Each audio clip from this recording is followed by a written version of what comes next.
Welcome back to Fiercely Unfiltered. I'm your host, Kelly Renee, and today I want to talk about my mom and cancer and checks you have to get when you become a certain age. My mom's birthday is March 31st, which is the day before this airs. So I just want to give a shout out. I think my mom would be turning 73. Unfortunately, she passed when she was 67.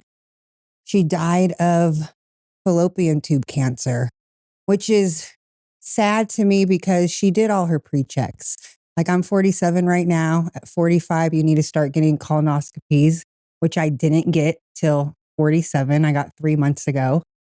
And when I went 3 months ago, they had to remove 7 polyps. One of them was something that does turn into cancer if it's not caught and treated. So now I'm about to go in 10 days for my second colonoscopy in 3 months because I have to get another one to see what's coming next. So, and that freaks me out a little bit because I was supposed to go when I was 45 and no one wants to go get something stuck up their butt. Like nobody does, especially to have to pay for it.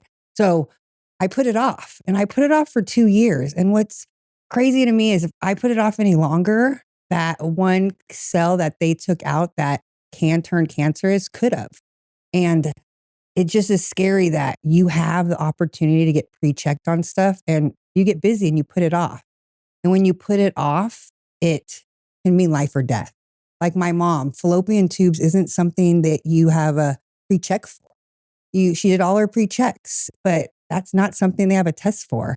And you don't catch it until it's too late and it's already spread to your cervix or your stomach lining. And then you're in the battle. My mom fought for, I don't even know the timeline exactly, but I think it was about 8 years. She fought. She has the mindset that nothing's going to stop her. She can do anything she puts her mind to. But with cancer and chemo, like your body gives up on you. She eventually had to have tubes in her lungs that my dad had to drain daily. She ended up getting a coloscopy bag where when you go to the bathroom, it goes into the bag. And then my dad had to clean that daily. So her life towards the last 6 months wasn't great quality of life. And that's when her spirit and her mindset started to not be enough. She just didn't want to live like she was anymore.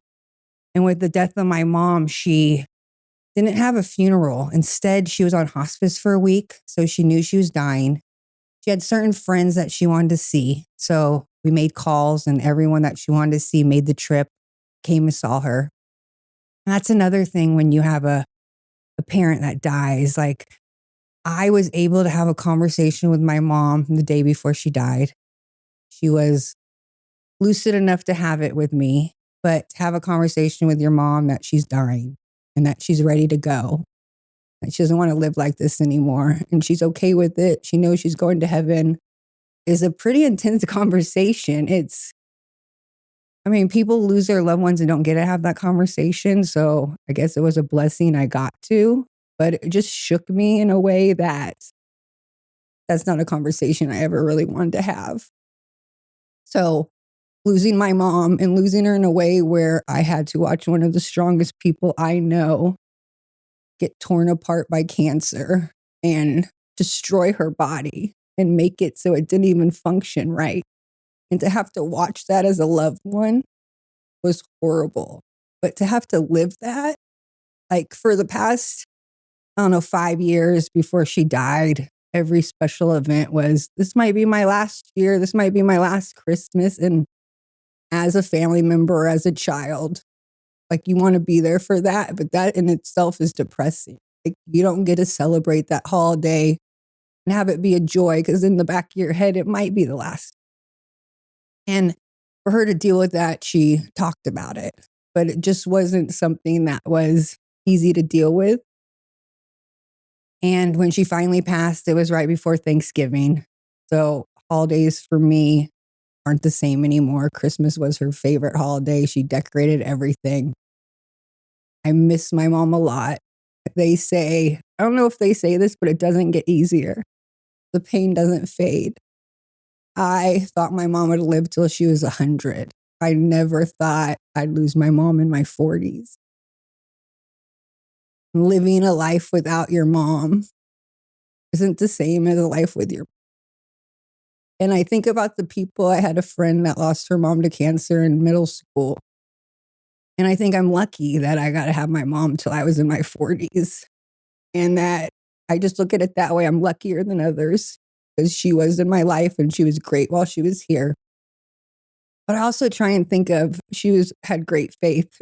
We believed in God.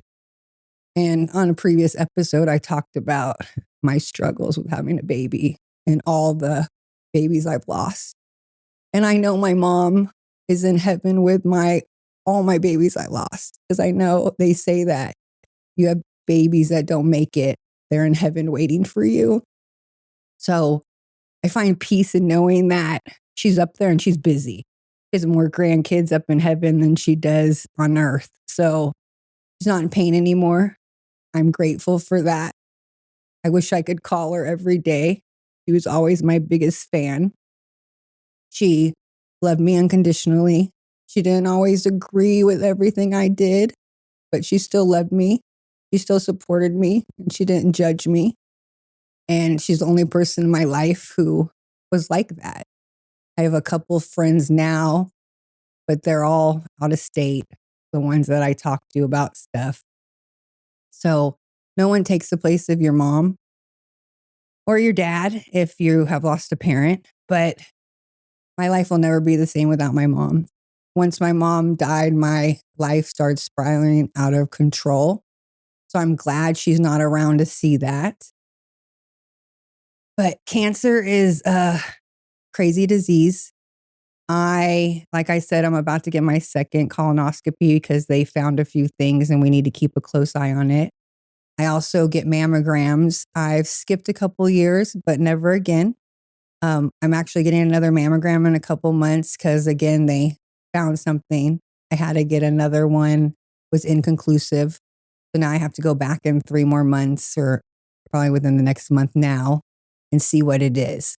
And that's also a shitty way to live. Like, I went in on Christmas Eve to get a mammogram for my second one, and there was like 20 females in there. Like, it was Christmas Eve. Or it might have been Christmas Day. I think it was Christmas Eve. But it's just crazy on how many people this affects and what a crazy disease it is. And I am hoping there's a cure soon. I'm hoping that cancer isn't one of my battles. What's also crazy is my mom had fallopian tube cancer. And if you listen to my other podcasts where I talk about my struggles with having kids, it was also, I had my fallopian tubes taken out through different procedures and stuff because of ectopic pregnancy or whatever. But I don't have a fallopian tubes right now. And I got them taken out before my mom had fallopian tube cancer. So I don't know if that is God's hand in that.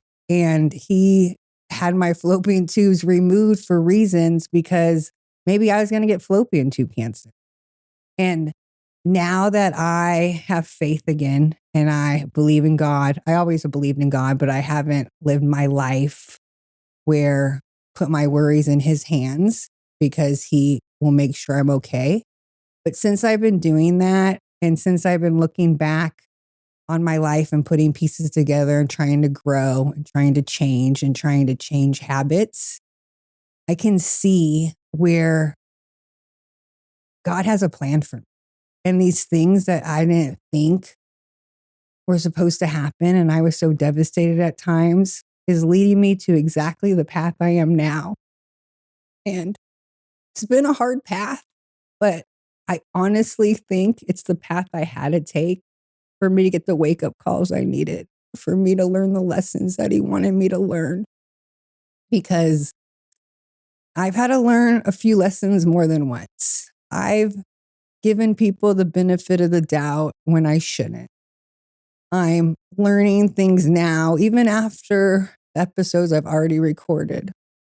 I'm learning out new things. I'm being contacted by people who are giving me new pieces of information that are almost gutting to me. They take my breath away.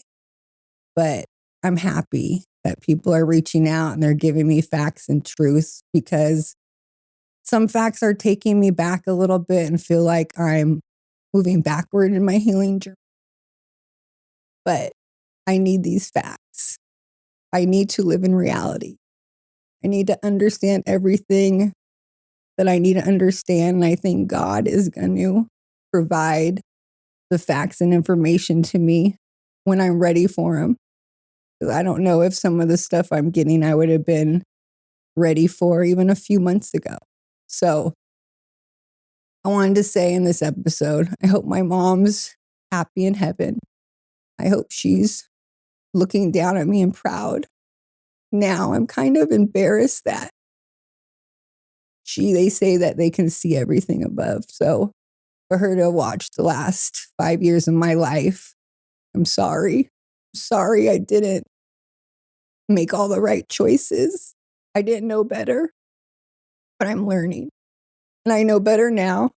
And I'm going to set an example for people on how to be and how to live with faith, and how to show up for yourself every day and just live with kindness and live with good intentions, because I want to see my mom again one day. And I want to see all my babies and my pets that I've lost. And I want to live in a world that is everything they say heaven is. So hope you're proud of me, Mom. Happy 73rd birthday. I miss you. And I hope I'm making you proud. Until next time, for anyone who's lost a parent, doesn't get easier, but you learn to deal with it. You learn to keep moving forward. That's also a sad part of life, that someone who's so important to you is in your life 1 minute, then the next minute they're gone, and you just have to keep going. You have to keep moving forward without them. And that's sad, but it's a closed chapter. And you just got to keep living and moving forward, because that's what they would want. So till next time, thanks for joining in.